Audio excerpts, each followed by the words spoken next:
All right. So operant conditioning, as I mentioned last Wednesday, is a type of conditioning that was theorized and researched mainly by B.F. Skinner, usually utilizing things like pigeons, and then others went on and used more mice and rats, and so this is and the procedure for this became the standard in psychology. In any type of research that has been conducted, you have a stimulus, you have an activity, and then you have a response that then you quantify in some way. And a lot of the procedures, just so everybody knows, are still used, even though we study things like cognition and emotions. We still kind of use the same manipulations that came out of the procedures for behavioral psychology. But uh,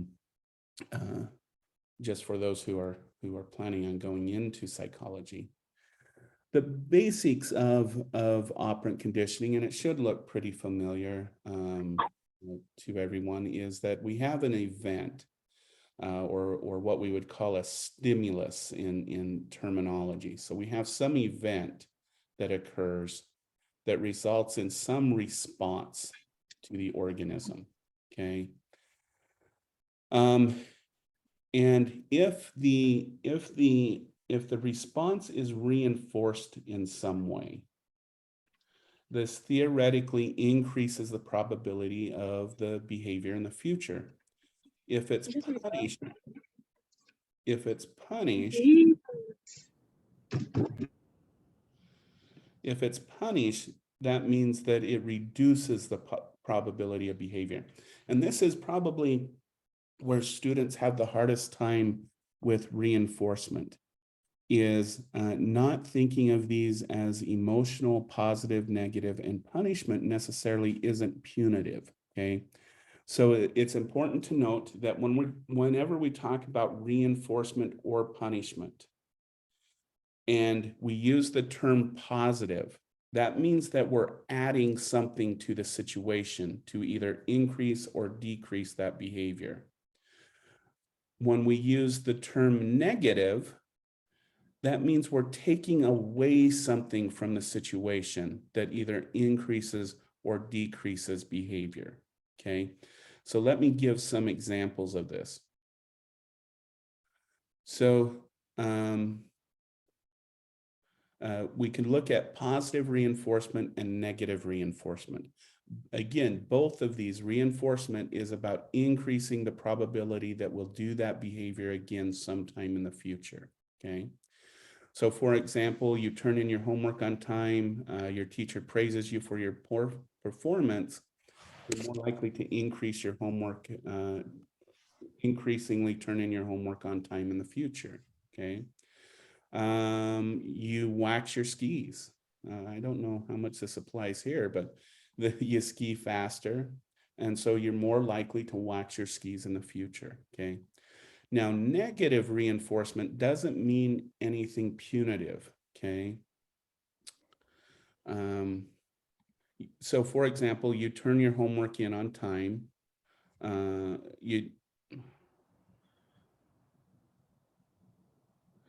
Teacher stops criticizing you for late homework. So we removed criticism.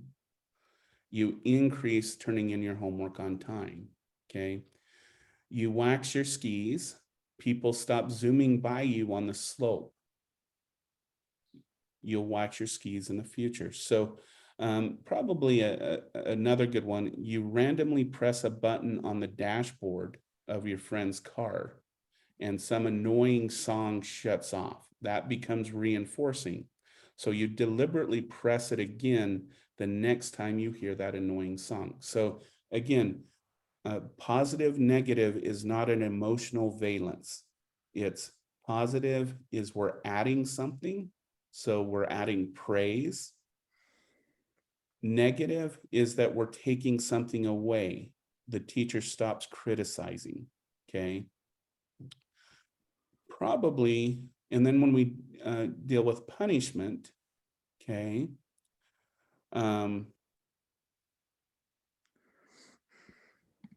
no, that's not correct. Punishment works the same way, okay? When we look at positive punishment, you turn your homework in on time, teacher praises you, positive reinforcement. Positive punishment, you don't clean up your room when your mom or parents ask you, as an example. Your parents yell at you for not cleaning your out. So we added something punitive, okay? Negative punishment in this example is you come home 2 hours after curfew, you are grounded for 2 weeks. So we're we're taking away a positive and adding it and implementing an adversive. Okay. Probably the best example, I think, that goes with reinforcement and whatnot is children who throw tantrums in a let's say a grocery store. Okay, and it's a really good example because there's two types of reinforcing that are going on. Okay, one, we have the child, which we'll do with a C, and two, we have a parent, which we'll denote with a P. Okay, so a child goes into a store, they start screaming and yelling that they want a candy bar. I want a candy bar. And the parent goes, no, no, I want a candy bar. So what the child has introduced to the parent is an adversive condition, okay? A negatively reinforcing condition, okay? Once the parent gives in to giving that candy bar, the child stops yelling. And the parent is reinforced in giving the child that candy bar because the adversive is taken away. So the probability in the future is that the parent will give that candy bar again in the future, okay? The child, of course, is positively reinforced for their behavior, okay? So the child yells, yells, yells, yells, gets a candy bar, and what do they learn? The probability of getting a candy bar in the future is to do the same behavior, okay? Now, this is the tricky part, and this is important for us to understand. As I mentioned last Wednesday, a lot of this type of learning occurs on the unconscious limbic area, okay, where it's not necessarily a rational thing. It's not necessarily, a lot of learning isn't necessarily rational, okay? We do a lot of irrational things that are learned behaviors, okay? And in this situation, we have two people that are being reinforced for their behavior. The parent is being negatively reinforced for giving into the child's demands and that screaming going away. So dopamine within the hippocampal area is firing and it's saying, let's do this again in the future. And the child is being positively reinforced for that behavior, okay? And there's actually been some interesting studies done on this, where in situations where, okay, so we've trained the child not to throw a tantrum, but we haven't focused on the parent, okay? And it's really interesting because if you record the parent's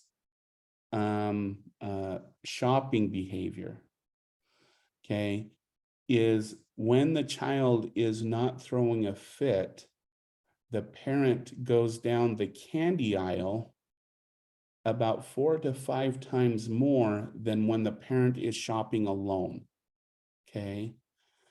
So what we have found is that when you're dealing with tantrum behavior, you have to what's called counter condition the parent and counter condition the child.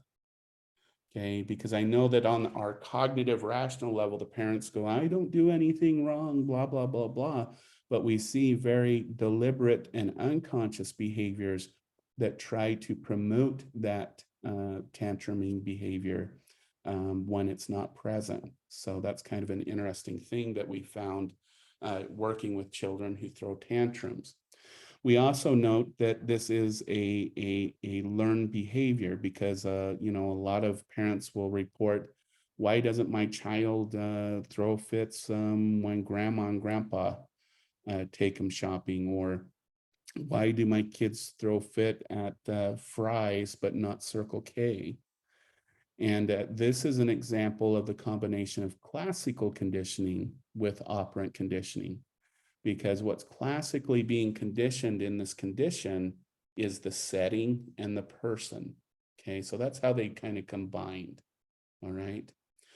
So does everybody understand reinforcement, the difference between reinforcement and punishment?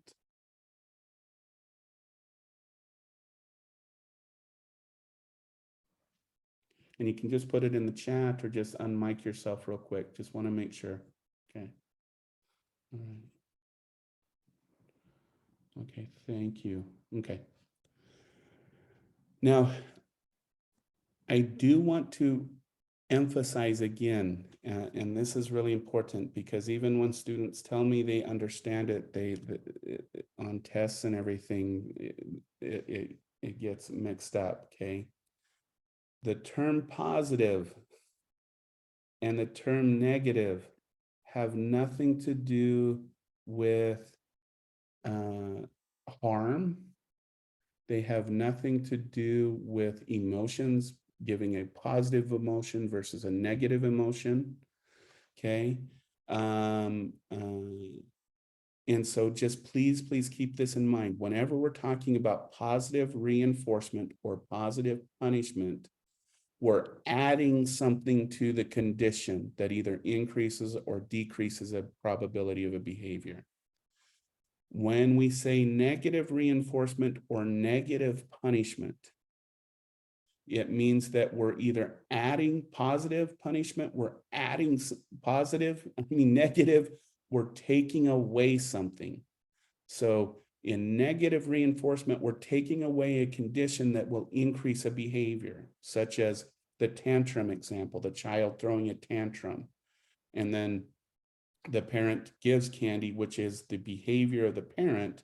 And then the stopping, the taking away of the tantrum behavior is reinforcing to the parent. Okay.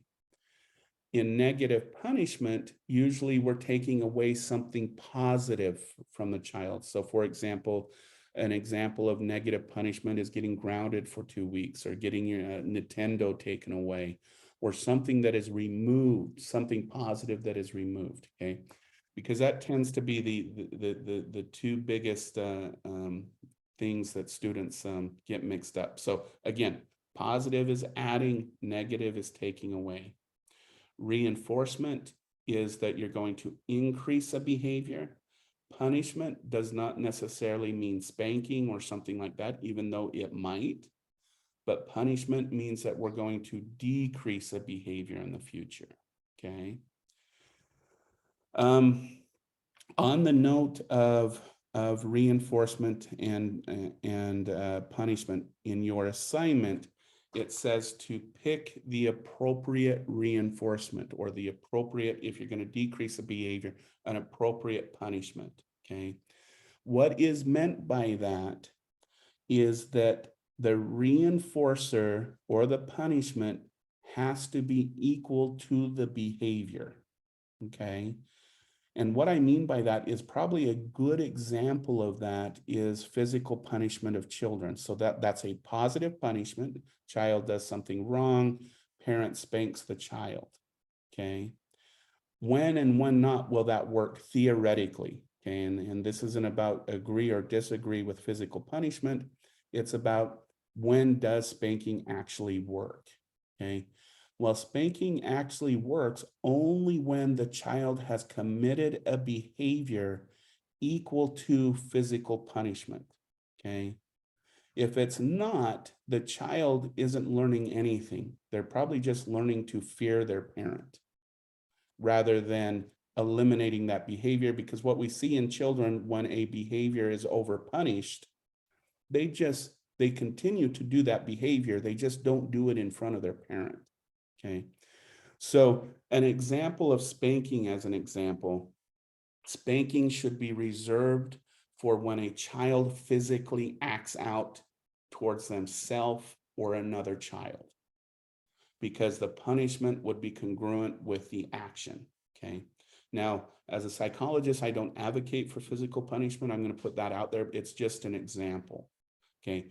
In the reinforcement arena, if your behavior that you're trying to increase is one that you're trying to increase on a regular basis, okay, your reward should not be something extravagant. Like every time you do that behavior, you get to go and have a pizza or a big chocolate cake or you know, something like that, because that reward is far more than what the behavior is. Okay. So if you're trying to change something that you do as a daily habit, make sure that your reinforcer is equal to the increasing of that on a daily basis. So, you know, the example that the assignment gives is if you want to increase your water intake each day. Okay. In that instant, what you want to do is measure the water. And then at the end of the day, if you did something good, you could, you know, give yourself a small snack or something like that, but it shouldn't be something extravagant. Okay. Now, if you're doing an extreme behavior and a behavior that you just want to stop, then you want to look at the punishment end of things. Okay. And that's where a lot of students make mistakes on this project too. If you're wanting to stop a behavior, the appropriate schedule or the appropriate thing would be to do a punishment technique, not a reinforcement technique. Okay. So again, if you're going to increase a behavior, you should use reinforcement. If in your project you want to decrease a behavior, you should use a punishment. Okay. Now, in the assignment, it also mentions schedules of reinforcement. And I wonder if I have I don't know if I do. I think it was taken out of this one. Okay. Basically, when you're looking at schedules of reinforcement, okay, let me, hold on just a second. I bet you I could Google one real quick.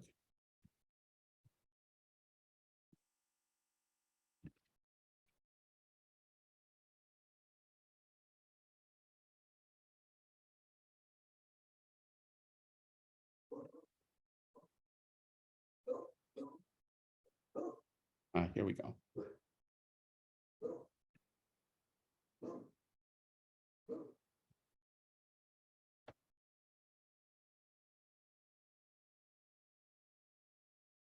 Okay.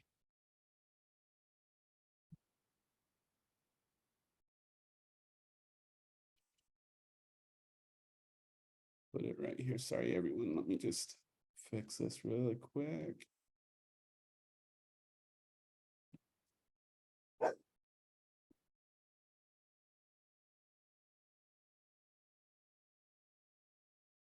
All right, there we go. Okay.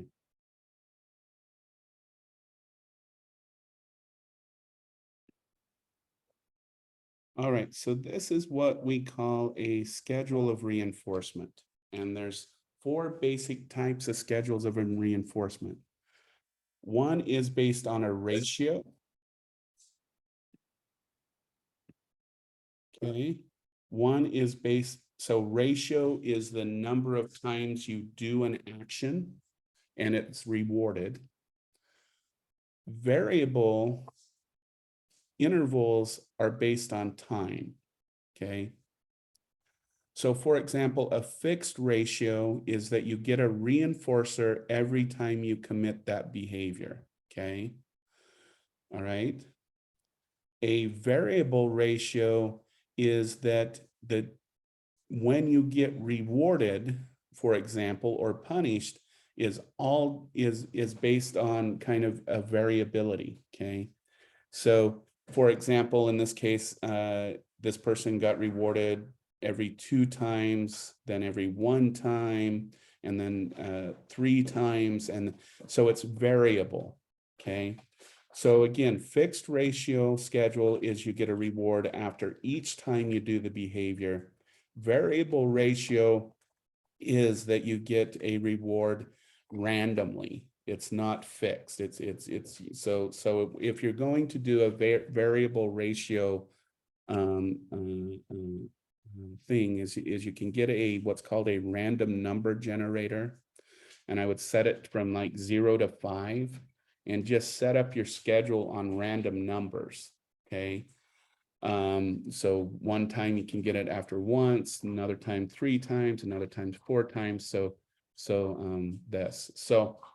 as far as learning, variable ratios work the best, and then fixed ratios work the second best.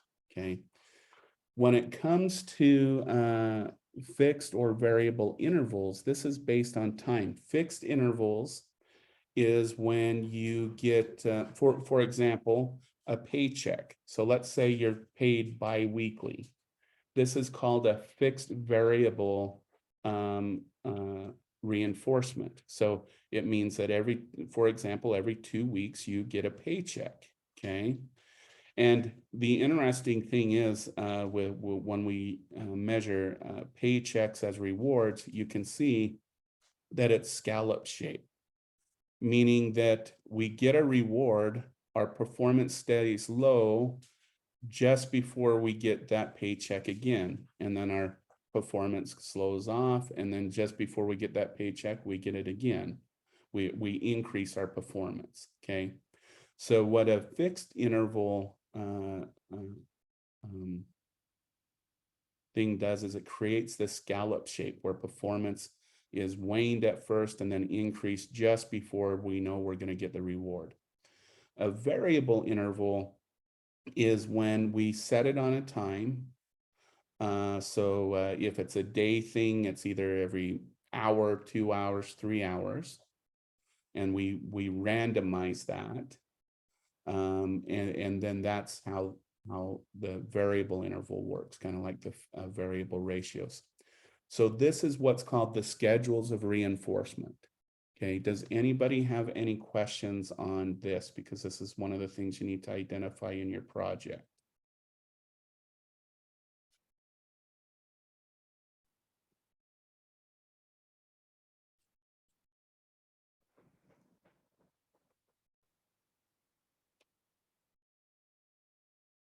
Okay, I'm hearing none.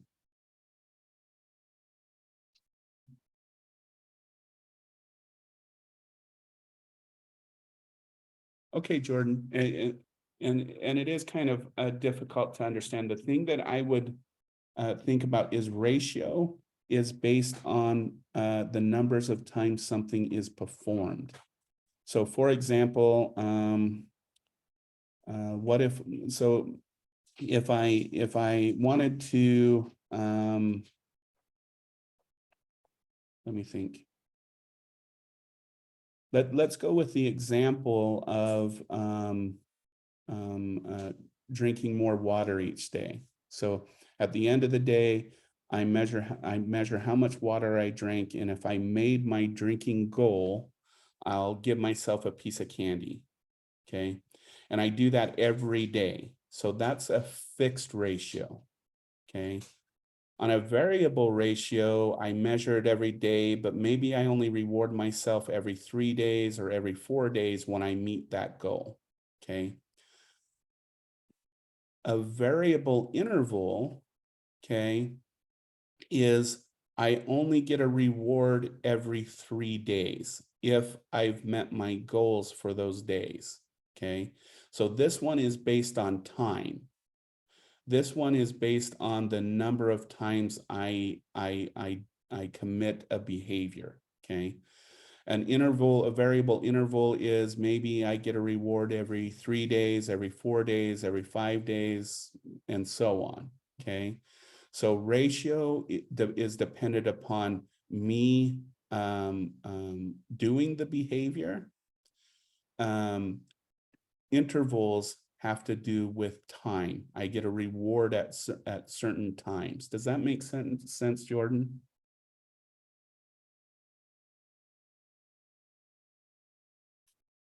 Okay, thank you. Okay, cool. Good question, by the way.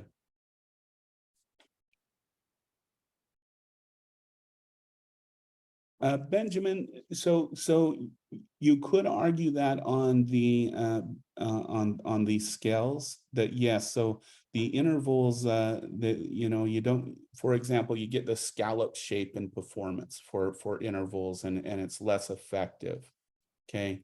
But when you do it on a ratio basis, like the number of times you commit a behavior, it is much more effective, if that makes sense.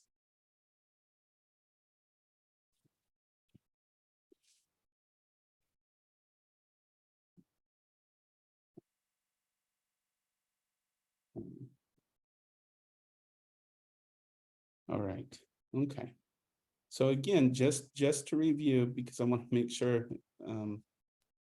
what we're talking about for the project is identifying if I want to increase a behavior, I'm going to use a reinforcement procedure. If I want to decrease a behavior, I'm going to use a punishment process. Okay. If I'm going to add something to a situation, I'm going to use either positive reinforcement or positive punishment. If I'm going to take away something to either increase or decrease a behavior, I'm going to use negative reinforcement or negative punishment. Okay. If I'm going to reward myself every time I do the correct behavior, as an example of reinforcement, I'm going to use a fixed ratio schedule. If I'm going to randomly award myself, I'm going to use a variable ratio. If I'm going to reward myself based upon time, so for example, if you say I'm going to reward myself every Friday for doing this task each day, that's going to be a fixed interval. If you're going to say I'm going to randomize the times I reinforce myself for doing behaviors, that's a variable interval. Okay.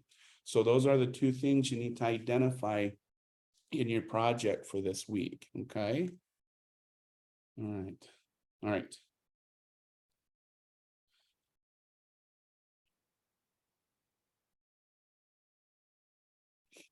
Okay. And if you want me to check it before you turn it in, please just message it through me through Halo and just say, okay, this is the behavior I want to change. I either want to increase doing this or decrease doing this. So this is the type of reinforcement or punishment I'm going to use. And this is the schedule I'm going to use. And I'll let you know if that sounds correct or not. If you would like me to do that, please go ahead and do that. Just to make sure you're on the right track, okay? So what I propose is, just so that we don't get confused, because the next section, we just have about 15 minutes to go into what's observational or social learning.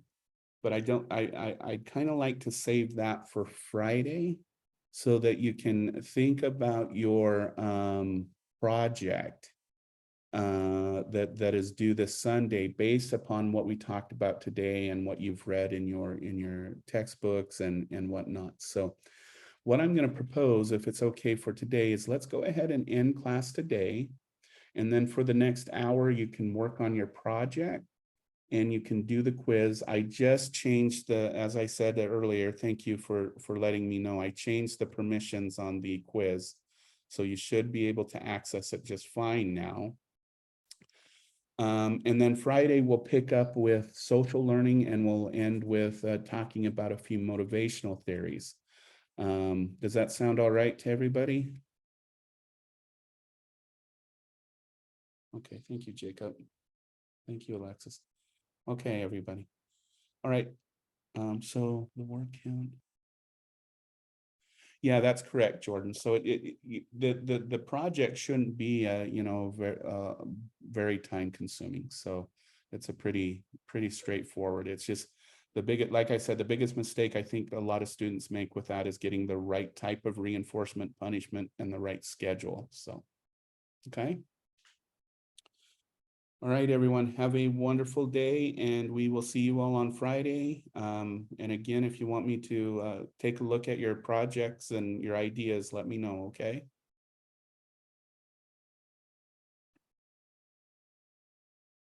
Have a good day. You too.